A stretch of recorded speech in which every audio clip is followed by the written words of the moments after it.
Usine Up, l'émission de l'usine nouvelle et d'Epoca Up qui met en lumière les startups et scale-up porteuses de sens, d'innovation et de savoir-faire à la française. Une émission animée par Christophe Bis. Bonjour, bienvenue pour ce nouveau numéro d'Usine Up. Je reçois aujourd'hui Orion Mopou. Bonjour Orion. Bonjour Christophe. Vous êtes le fondateur de Selectra. Selectra, premier comparateur d'offres d'énergie. Selectra, je ne sais pas si vous êtes encore une start-up, voire une scale-up, puisque votre entreprise a été créée en 2007. Alors, je ne sais pas s'il y a une définition officielle de la start-up, si on peut être une start-up de 15 ans, vous savez, je ne sais pas. Je pense qu'il faut parler de scale-up. Après, c'est pas mal une histoire d'image et de dynamisme. Surtout, je veux savoir, est-ce que vous l'imaginiez comme ça, votre entreprise, il y a 15 ans? Non, pas du tout. C'est quelque chose qui s'est déroulé au fur et à mesure, des opportunités qu'on a pu saisir, des gens qui nous ont aidés et une aventure qu'on n'aurait pas pu anticiper. Qu'est-ce qu'il y a aujourd'hui que vous n'imaginiez pas du tout? Par exemple, vous n'imaginiez pas être à la tête de 1500 collaborateurs dans 16 pays? Ouais, non, pas du tout. Donc, vous aviez des ambitions plus modestes peut-être? On a créé un comparateur de prix. Ouais. Vous créez un comparateur de prix, vous ne vous attendez pas à embaucher des milliers de personnes. Et en fait, derrière un comparateur de prix, il faut un call center pour faire les contrats avec les gens qui veulent faire un contrat. Et donc ça implique de recruter beaucoup de monde. Le développement international aussi, c'est quelque chose qu'on n'avait pas anticipé. On fait un comparateur de prix dans le cadre de la libéralisation du marché de l'électricité en France. Bon, bah, c'est très local. Et en fait, non, le marché de l'électricité s'est libéralisé à peu près en même temps en Espagne, juste après Fukushima au Japon, qui est une opportunité qu'on a saisie aussi. Comment on aurait pu anticiper bon. Et c'est quelque chose qui a été exaltant? Il y a eu des moments difficiles? Alors ça a été essentiellement exaltant. Plus ça grandit, plus c'est difficile parce que des tâches de gestion, d'encadrement, d'administratif se substituent à des tâches d'innovation, de créativité, qui sont souvent le driver initial de l'entrepreneur. Oui, pour le fondateur, il y a une espèce de frustration, c'est-à-dire que vous êtes plus vous avez moins les mains dans le cambouis, comme on dit, vous êtes plus dans le management, dans l'administratif? C'est pas une frustration, mais c'est un changement de rôle qu'il faut faire, qu'il faut réussir en fait. Soit on se fait remplacer par quelqu'un qui sait mieux faire, soit si on garde le volant comme je l'ai fait, il faut changer de rôle. Et justement, vous êtes fait accompagner d'un changement de rôle, vous l'avez fait. Moi j'ai toujours souvenir d'un dirigeant de start-up, dont je ne dirai pas le nom parce que je ne sais pas s'il accepterait que je donne son nom, mais qui disait, moi ce que j'aime c'est créer, faire grossir, mais moi après gérer un gros Barnum, ça ne m'intéresse pas. C'est d'autres compétences. Vous, ça s'est venu naturellement, vous l'avez appris au fur et à mesure?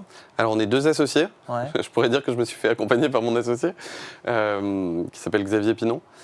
Non, mais vous n'êtes pas allé, je sais pas, dans des clubs d'entrepreneurs, des choses comme ça? Pas tellement, on a eu 15 ans quand même, depuis la création de l'entreprise, donc le temps en fait de découvrir les choses par soi-même. C'est le maquillage. Peut-être. Ouais, donc vous avez appris par vous-même. Voilà, beaucoup, on a eu le temps de découvrir, on a beaucoup lu étapes. évidemment, on a lu des livres de retour d'expérience d'entrepreneurs, on a discuté avec des proches, avec des gens avec qui on travaillait, on a été aidé aussi par des clients qui avaient beaucoup d'expérience. Je me souviens que quand on a ouvert notre premier call center, c'est un client qui nous a appris comment on faisait des ventes au téléphone. Et vous aviez un modèle de manager auquel vous vouliez ressembler, de fondateur, un peu de charismatique? Pas particulièrement, non, parce que en fait, c'est un rôle qui a tellement évolué qu'au départ, on n'était pas dans une... Oui, 2007, c'est vrai qu'on est avant la vague start-up, il n'y a même pas d'iPhone en 2007. Hein. Non, mais on l'oublie, mais... non, mais effectivement, les start-up n'ont pas la cote en 2007. Les start-up, c'est des petites entreprises en 2007. C'est pas des start-up. Ouais. Et donc, justement, vous avez vécu ça comment, la hype autour de ce que vous faisiez d'un seul coup? Alors, ravi qu'enfin les gens s'intéressent à ce que font les petites entreprises et pas seulement aux grosses. Un petit peu jaloux que ça n'ait pas eu lieu plus tôt parce que finalement, on est arrivé trop tôt pour la vague. Et enchanté pour la France qu'il y a un tel rayonnement de la jeunesse française qui s'implique dans les startups et qui fait des choses, qui réussit. Moi, le truc qui me touche le plus, c'est la formation. Donc, qui va prendre des jeunes, qui va leur enseigner un métier en général innovant, en général à la pointe, et leur donner des armes pour se battre dans la compétition mondiale. Vous, à l'inverse, vous essayez d'être un mentor pour d'autres? Vous coachez des jeunes entrepreneurs? Pas des jeunes entrepreneurs, des employés essentiellement, parce que c'est déjà beaucoup trop de travail pour moi. Mais oui, c'est ma passion. Je pense que je peux dire que c'est ma passion. De coacher, de former, c'est ce que vous disiez juste avant. Transmettre. Très bien. On écoute tout de suite Fabrice Pelosi. C'est un expert reconnu du monde des startups et des scale-up. C'est la première séquence de cette émission. C'est l'instant business. Usine Up, l'émission de l'usine nouvelle et d'Epoca Up. L'instant business. Quelle est votre recette pour réussir à générer une croissance à 2 chiffres encore 15 ans après votre création sur un marché que l'on pourrait penser très mature? Alors on a de la chance, on est sur deux verticales, de critères très porteurs. Le marché de l'énergie, qui est un marché qui a été libéralisé en 2007 pour les particuliers en France, mais aussi dans la plupart des pays d'Europe et ensuite dans pas mal d'autres pays du monde. Ça nous a porté, parce qu'un marché qui se libéralise, c'est une très forte croissance. On l'a vu dans la plupart des marchés qui se sont libéralisés sur ces 15 dernières années. On est aussi dans le cadre d'une transition énergétique qui fait que les gens regardent ce qui se passe sur l'énergie. Ça nous aide beaucoup. Et la deuxième verticale?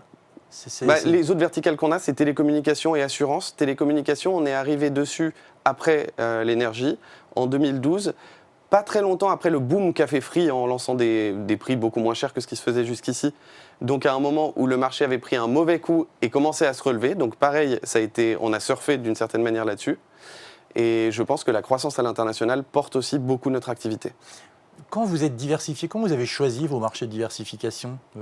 Pourquoi, après l'énergie, les télécoms, ce n'est pas forcément des secteurs contigus? Tout à fait. Alors, je n'y avais pas pensé au départ. Et en fait, on décroche quand on est responsable d'une entreprise qui compare les prix et qui transforme par téléphone, on décroche le téléphone pour servir les clients. Et donc, les appels ressemblent à « Oui, bonjour, j'emménage, je voudrais faire mon contrat d'électricité. » Et donc, une fois le contrat fait, le rebondissement assez logique, c'est est-ce que vous êtes occupé de votre box, puisque évidemment la personne en ménage, elle privilégie l'électricité qui est le seul moyen de vivre dans un logement, mais Internet est quand même très important. Et donc assez logiquement, les clients nous demandaient en fait eux-mêmes si on ne pouvait pas leur faire le contrat d'électricité, de box. Ouais, et donc on s'est lancé là-dessus. Vous êtes toujours sur des marchés B2C ou vous avez aussi des offres B2B? On a privilégié le B2C. Pourquoi? C'est pas forcément le plus simple, c'est le plus concurrentiel. C'est pas les mêmes cycles de vente. Je dirais que du B2B, il faut suivre le client pendant assez longtemps avant de décrocher sa signature, alors qu'on s'était spécialisé sur des cycles de vente courts où on sert le client instantanément, le client signe dans la foulée et l'affaire est dans le sac. Alors que sur le B2B, c'est d'autres entreprises qui se sont lancées, qui vont plus faire du démarchage, alors que nous, on est sur de l'entrant, sur des demandes donc, de clients. Et donc on sert les clients professionnels qui tombent sur nos services par hasard, mais on ne les cible pas particulièrement. Oui, ce que je retiens aussi, c'est effectivement ces deux cycles de vente et ces deux forces commerciales très différentes. On ne passe pas facilement de l'un à l'autre. Dans notre secteur, non. Non, et les acteurs sont différents. D'ailleurs, nos concurrents, en général, font du B2C et les entreprises qui sont sur le B2B sont en concurrence dans un autre marché. Vous vous rémunérez comment? Vous travaillez avec les fournisseurs, c'est le consommateur final qui paie. Comment vous payez? Alors le consommateur final ne paye rien, c'est le fournisseur donc d'énergie, l'opérateur télécom, l'assureur qui va nous payer une commission sur un modèle de courtage traditionnel. Et ça, il faut qu'il soit référencé chez vous ou vous avez une offre, quand vous comparez tout le monde, même ceux avec qui vous ne travaillez pas? Alors on compare tout le monde. Il n'y a pas un fournisseur qu'on ne souhaite pas référencer, même s'il n'est pas recommandable, on compare tout le monde. En revanche, on ne peut vendre que les fournisseurs avec qui on est partenaire, et donc on poursuit toute l'année les fournisseurs pour les convaincre de faire des partenariats avec nous et de nous donner accès à leur système de vente.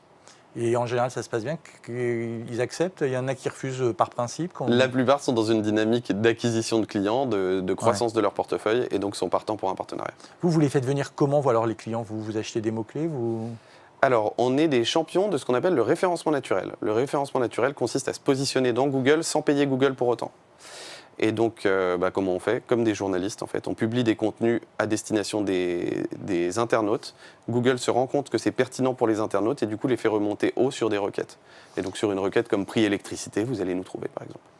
Mais écoutez, vous m'offrez une transition parfaite puisqu'on arrive à l'instant média et RP avec Caroline Chalindar-Ginet. Elle est patronne du pôle influence et relations médias d'Epoca. Usine Up, l'émission de l'usine nouvelle et d'Epoca Up. L'instant RP et médias. Comment arrivez-vous à susciter l'intérêt des journalistes et des médias alors que vous n'avez aucune levée de fonds en cours? Alors, heureusement, les médias s'intéressent aussi aux startups qui ne lèvent pas de fonds. Je dirais même que c'est un angle d'attaque intéressant parce que c'est en train de devenir quelque chose de rare. Je pense que c'est le premier point. Bon, puis les journalistes ne s'intéressent pas qu'au lever de fonds quand même. C'est quand même le gros c'est sujet le de gros beaucoup sujet de médias. Il y a communication, beaucoup de médias qui nous disent « Vous avez une levée de fonds ? Ah non ? Bah écoutez, revenez nous voir quand vous en aurez une à annoncer parce que c'est ce qui nous intéresse. » Est-ce qu'à l'inverse aussi votre activité intéresse? En ce moment on est en plein, on parle Évidemment. beaucoup d'énergie. Est-ce qu'on vient vous voir? Évidemment, la transition énergétique, on connaît très bien le sujet. On passe nos journées à scruter les prix de l'énergie, à essayer de comprendre comment aider les clients dans le cadre de la transition énergétique qui a lieu. Donc, par exemple, il y a eu l'installation du compteur Linky ces dernières années, qui ouvre des possibilités incroyables puisqu'il permet de mesurer en temps réel la consommation d'électricité et donc d'adapter d'une certaine manière la demande à l'offre d'électricité. C'est le challenge qu'on a en ce moment. Évidemment, les journalistes sont intéressés par ce type de sujet et ont besoin d'experts. Il se trouve qu'on a nos bureaux dans le 15e, donc la chance joue aussi un petit peu. On s'est installé là sans faire exprès et il y a beaucoup de médias qui sont dans le même coin et qui ont besoin d'intervenants en dernière minute. C'est aussi l'occasion d'intervenir dans les médias. Et ça marche bien ça parce que vous n'êtes pas loin. Vous avez une présence sur les réseaux sociaux, vous publiez, vous parliez juste avant d'une stratégie de publication pour du référencement naturel, mais est-ce qu'aussi vous avez fédéré des communautés où les gens peuvent échanger entre eux sur ces questions-là? Assez peu, parce que ce n'est pas un sujet passionnel. Donc les gens ne vont pas spontanément se renseigner sur ces sujets sur leur temps libre. Et je me méfie un petit peu de l'endogamie des réseaux sociaux. Donc on a par exemple LinkedIn qui est un réseau social sur lequel en général les startups parlent des startups aux startups, qui est quelque chose pas forcément très porteur pour une entreprise qui fait du B2C. En revanche, il y a certains sujets sur lesquels on a de la demande sur les réseaux sociaux. J'anime par exemple un groupe qui renseigne les clients d'une certaine option EDF qui s'appelle EJP tout l'hiver pour les informer de si le lendemain sera un jour cher ou pas. Ah oui, c'est les fameux jours, c'est les fameuses options où il y a des jours... Les jours rouges. Très bien, écoutez, et donc vous animez ça, ça vous prend du temps? Non. Ouais, ça me prend 10 minutes, les 22 jours rouges de l'hiver. Votre start-up, elle a un article sur Wikipédia, c'est volontaire? Vous l'avez découvert comme moi un jour en cherchant et vous en êtes content? Ça se passe comment? On entend beaucoup de choses parfois, que ça peut être l'occasion de batailles. Alors, est-ce qu'il y a eu des batailles autour de la page Selectra? Alors, la page a été créée par une salariée qui était contributrice Wikipédia avant d'arriver dans l'entreprise et qui nous a dit « Vous n'avez pas de page Wikipédia, est-ce que ça vous intéresse ?» On lui a dit « Pourquoi pas ?» Elle a créé la page et ensuite, de temps en temps, effectivement, il y a une mention négative qui apparaît dessus. On ne sait pas trop qui la poste. Et donc, il faut se battre pour essayer d'améliorer l'image de l'entreprise sur sa page Wikipédia. Heureusement, en général, quand c'est malveillant, la communauté comprend bien qu'il faut en revenir aux faits et avoir des citations pour les ajouts. Alors, est-ce qu'à l'inverse, par ce moyen-là, vous avez peut-être appris l'existence de certains problèmes et que vous avez pris en charge, c'est-à-dire que ce n'était pas malveillant? Un commentaire ou un apport que vous jugez négatif, vous avez averti sur un problème? Alors, ce n'est pas Wikipédia qui joue ce rôle, c'est différentes plateformes. Il y a Trustpilot, il y a Google Avis, il y a Ecomi. Et pour les avis des salariés, il y en a un qui s'appelle Glassdoor. Oui, ça y en a, ouais. Donc, c'est des plateformes sur lesquelles on peut apprendre comment se sentent les clients ou les salariés et donc voir l'envers de la médaille. C'est l'occasion d'avoir une bonne dose d'humilité et de se rendre compte qu'on peut progresser. Je pense que c'est constructif. C'est quelque chose que vous surveillez régulièrement? De très près. Je reçois une notification à chaque avis négatif sur chacune de ces plateformes. Et tout de suite, vous appelez, vous regardez, enfin, il y en a, j'imagine, caricaturaux que vous ne regardez pas. Mais du coup, il y a un service qui est en charge de prendre en charge les clients qui ont une difficulté. Sur les avis de salariés, le gros problème, c'est que c'est totalement anonyme, qu'il est impossible, du coup, de savoir si c'est une personne qui va mettre plusieurs commentaires de suite ou si c'est vraiment un problème. Et il est souvent difficile de retracer d'où vient le problème. Par exemple, si on a un commentaire qui dit « j'ai été maltraité par mon supérieur », on ne pourra pas savoir qui était le supérieur. Vous êtes présent, vous l'avez dit, dans plusieurs pays. Toute cette stratégie médias, réseaux sociaux, Internet, elle est la même dans tous les pays? Vous la déclinez par pays? C'est géré par le pays? Comment ça se passe? La plupart du temps, on invente en France des bonnes pratiques. Et ensuite, on les explique aux pays. Très souvent, les pays vont eux-mêmes trouver des trucs qui marchent et les partager avec les autres pays. Je pense par exemple à notre filiale italienne qui un jour s'est dit on va mettre un chat sur le site et qui s'est rendu compte qu'il y avait une certaine population de visiteurs qui étaient heureuses de pouvoir communiquer avec un conseiller par chat. Très bien. On retrouve Axel Salmon, il est directeur associé de l'agence Epoca, c'est un spécialiste des marques. Et ça tombe bien, c'est l'instant marque qu'on écoute maintenant. Usine Up, l'émission de l'usine nouvelle et d'Epoca Up. L'instant marque. Selectra est une marque très servicielle, très discrète. Quelle a été la place de la marque dans la success story Selectra et comment vous envisagez les choses, notamment pour porter cette marque demain à l'international? Alors Selectra, c'est une marque discrète, c'est vrai, hein, on est une entreprise autofinancée, donc on n'a jamais été à la télé avec des millions, comme ont pu le faire des marques qui sont aussi sur le secteur des comparateurs, comme le Lynx ou les Furets, qui sont d'ailleurs connus pour ça. En revanche, on a fait quelques bons choix, je pense. Dès le début, on a choisi la marque Selectra, qui du coup n'a jamais changé, alors que souvent les startups vont changer de marque en cours de route, notamment quand elles passent à l'internationalisation. Et on a choisi une marque qui passe très bien dans tous les pays où on s'est installé. Donc c'est une chance. On développe notre marque aujourd'hui essentiellement à travers ce que je disais, le référencement, qui fait qu'aujourd'hui, en 2021, on a eu 300 millions de sessions sur nos sites dans le monde. C'est 300 millions de fois où notre marque s'est affichée sous les yeux d'un internaute qui, j'espère, a été satisfait par sa visite sur notre site. Et donc c'est ainsi qu'on compte développer la marque. Pourquoi vous refusez par exemple la publicité? Vous citiez des concurrents que moi je n'ai pas cités, mais j'imagine que ça fait de la notoriété, ça amène du trafic. Pourquoi vous avez fait ce choix qui peut paraître un peu pas très compréhensible de refuser ce moyen-là d'avoir du trafic? On a essayé, donc on a fait une chanson qui fait perdre du poids à ta facture et qu'on a diffusée sur les chaînes nationales en publicité. On n'a eu aucun retour sur investissement, donc c'est de la pure notoriété, très difficile à mesurer et donc on n'a pas souhaité poursuivre. Ça n'apporte pas de trafic du tout? Non. En 2016, vous avez changé d'identité visuelle, si j'ai bien lu. Quel était votre défi à ce moment-là? Pourquoi l'avoir?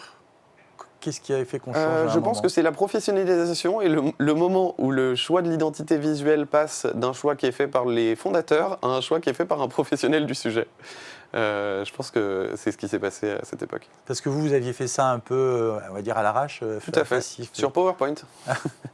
Et donc, ouais, vous avez dit, si on veut grossir, on a besoin aujourd'hui de travailler avec des professionnels. Alors c'est un professionnel en interne qui est arrivé à ce moment-là, qu'on a embauché et qui a dit c'est pas possible. Va falloir reprendre cette identité de marque et qui a fait des suggestions extrêmement valables, tout à fait bien argumentées. Et il s'est imposé à nous de faire ces changements. Moi, j'aime souvent connaître l'origine du nom. Selectra, c'est quoi? C'est sélection? C'était ça que vous vouliez mettre en avant? Sélection et électricité. Et en fait, c'est un nom qui passe un peu partout. De temps en temps, on nous confond avec les distributeurs automatiques dans les gares. C'est très drôle parce que tout à l'heure vous parliez de maquillage. Quand j'ai parlé de Selectra, la personne qui nous maquille, elle m'a dit ah bon, on va parler de machine à café, vous voyez. Ah oui, ça c'est un problème pour vous? Non. Non. C'est rigolo. Mais à l'inverse, est-ce que au fur et à mesure que vous allez vous diversifier, aller vers de nouveaux marchés, vous pensez que la marque elle peut continuer à couvrir d'autres domaines? Oui, je pense. Je pense qu'elle n'est pas trop identifiée sur un domaine, même si on sent le Electra qui sonne comme l'électricité. Elle me semble assez adaptée à se développer. C'est complexe de choisir une marque. Ouais, c'est cher de changer de marque. Donc je pense que c'est quelque chose qui doit se peser longtemps avant de prendre une décision. Ouais, et puis c'est compliqué d'en trouver une qui n'est pas déjà prise, qui n'est pas déposée. Tout à fait.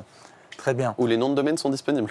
Ah, il y a ça aussi. Ah oui, énorme sujet. Oui, vous avez en plus ce problème qu'il faut que vous le trouviez dans tous les pays. Il y a des pays où vous avez dû ruser parce qu'il était déjà pris? Oui, Selectra.fr est une entreprise de machines-outils. Donc on a Selectra.info en France. Et dans d'autres pays, il y avait des endroits où c'était pris ou en tout Selectra.com appartenait à une entreprise californienne de VHS, de cassettes vidéo. Et j'ai dû aller négocier avec quelqu'un là-bas en Californie pour lui racheter pour plusieurs milliers de dollars son nom de domaine. Ah oui, ça j'imagine, c'est le genre de truc qu'on n'imagine pas du tout quand on crée une entreprise. Pas du tout. Et alors ça, vous avez appris sur le tas à le faire? Ah oui, complètement. Vous avez pris votre dossier, vous êtes parti... Vous avez pris l'avion avec votre petit dossier? C'est une histoire encore plus amusante que ça. J'ai envoyé un premier courrier qui n'a pas reçu de réponse à la secrétaire du monsieur qui était titulaire de la marque et qui était sur le Whois, donc la carte d'identité du domaine, qui n'a pas répondu et à qui du coup j'ai envoyé des paquets de gâteaux de chez Ediar en me disant la carte française, un petit peu luxe, va jouer. J'ai eu une réponse le jour même. Comme quoi, c'est un petit truc pour ceux qui ont des problèmes, envoyer des gâteaux. Cette histoire est très rigolote en tout cas. Allez, on enchaîne avec Marc Royat. Il est associé Corporate Finance chez KPMG. C'est déjà la 4e séquence de ce programme et ça s'appelle l'Instant Finance. Usine Up, l'émission de l'usine nouvelle et d'Epoca Up. l'instant finance. Les chiffres sont déjà très parlants. 75 millions d'euros de chiffre d'affaires, présence sur 16 pays. Mais maintenant, vous lancez le défi probablement le plus important pour la société, attaquer au marché US. Est-ce que vous pouvez nous dire ce que ça représente pour vous en termes de volume de marché et nous dire comment vous allez attaquer ce marché qui est très résilient, qui est très compliqué pour les startups et les scale-up françaises de traverser l'Atlantique? Alors, le marché US, mon cauchemar. Alors, Mais vous y allez quand même. Alors, on y allait une première fois en 2015. On en est revenu, donc on a abandonné. On y est allé une deuxième fois en 2021 et on a à nouveau abandonné. Aujourd'hui, le marché US, c'est pas ce qui paraît, c'est-à-dire qu'ils ont une politique énergétique qui est gérée au niveau de chaque État. Il y a un seul État qui soit vraiment libéralisé sur le marché de l'électricité, qui est notre cœur de métier d'origine, qui est le Texas. Et au moment où on s'est lancé, il y a eu une énorme vague de froid au Texas qui a un petit peu tué le marché. Notre principal client a fait faillite et ça, du coup, ça s'est mal passé. Je dirais que le marché américain est extrêmement concurrentiel parce que les gens sont très entreprenants là-bas. Et c'est pas évident d'arriver sur un marché où il n'y a pas particulièrement de barrières à l'entrée pour vous protéger. Donc aujourd'hui, pour moi, le marché américain est un marché quasiment impossible à percer. Il y a d'autres pays où vous aimeriez aller? Alors les pays dont je suis fier, où on est alors que c'est pas évident, c'est le Japon en premier lieu, où on a une vingtaine de personnes et qui est un marché où ça se passe bien, où on se développe et où on est rentable.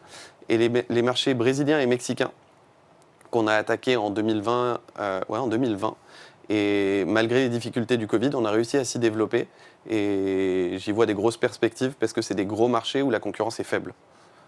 Vous, on en a parlé un peu tout à l'heure, vous n'avez jamais réalisé de levée de fonds, puisque c'est ce qui paraît-il intéressait les journalistes, mais pourquoi vous avez fait ce choix? Je pense qu'on n'a jamais eu besoin.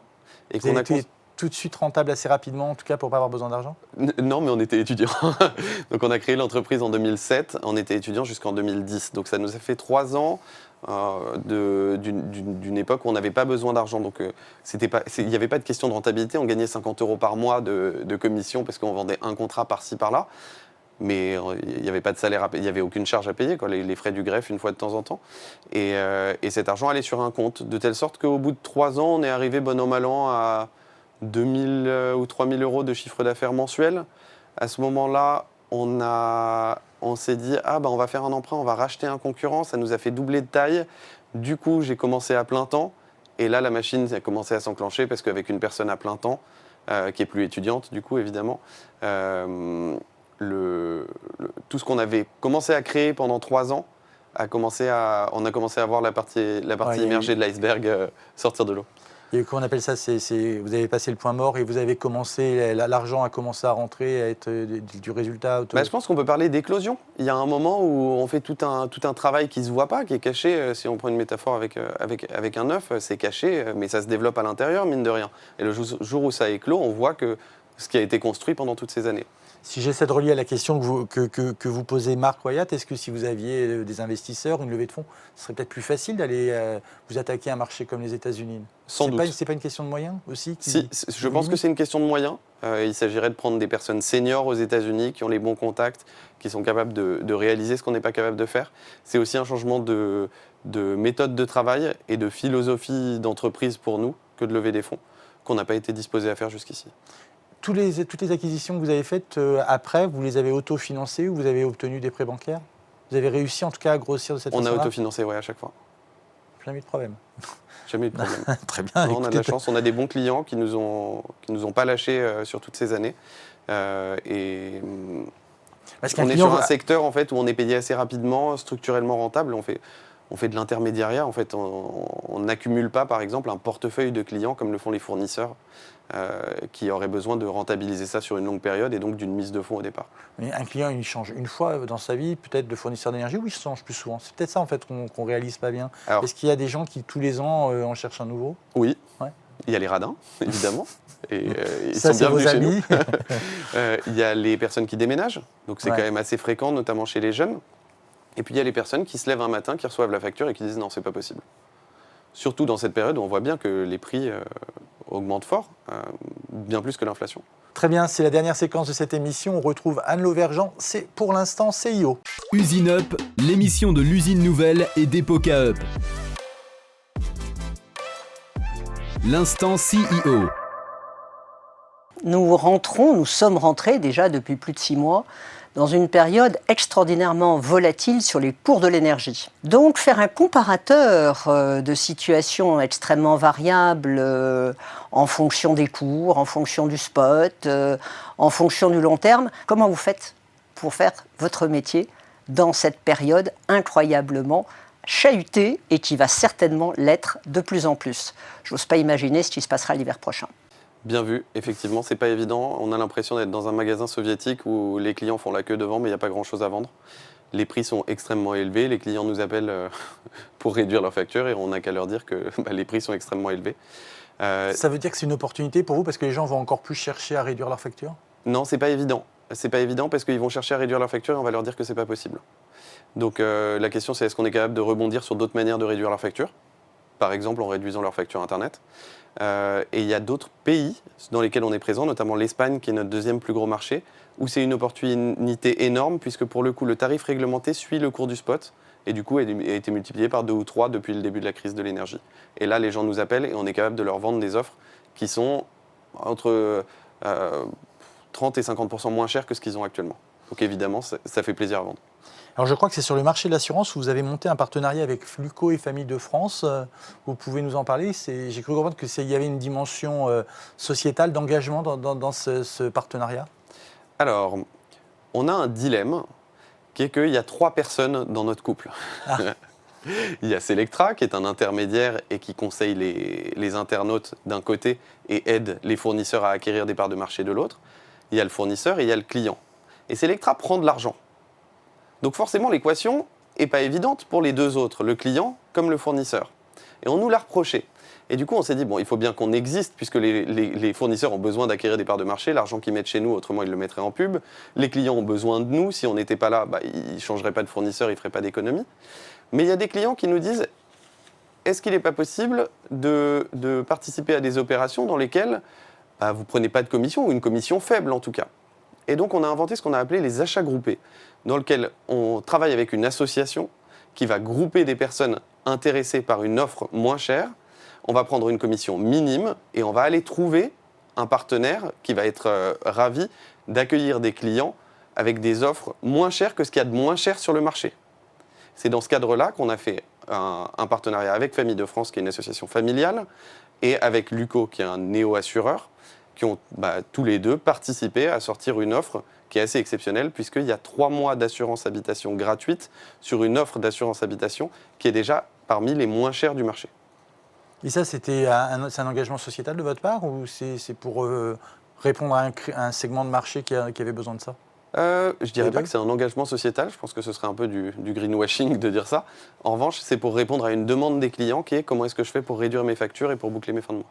Très bien. Vous nous avez parlé d'un troupe, moi je voudrais parler d'un couple, celui que vous formez avec, sa transition elle est un peu osée, que vous formez avec votre cofondateur. Vous êtes rencontrés en Sciences Po, vous l'avez dit tout à l'heure, ça s'est toujours bien passé entre vous? Est-ce que ça a été facile? Est-ce que, au fur et à mesure que l'entreprise a grandi, vous êtes toujours d'accord? Vous avez en tout cas trouvé des moyens de régler les désaccords?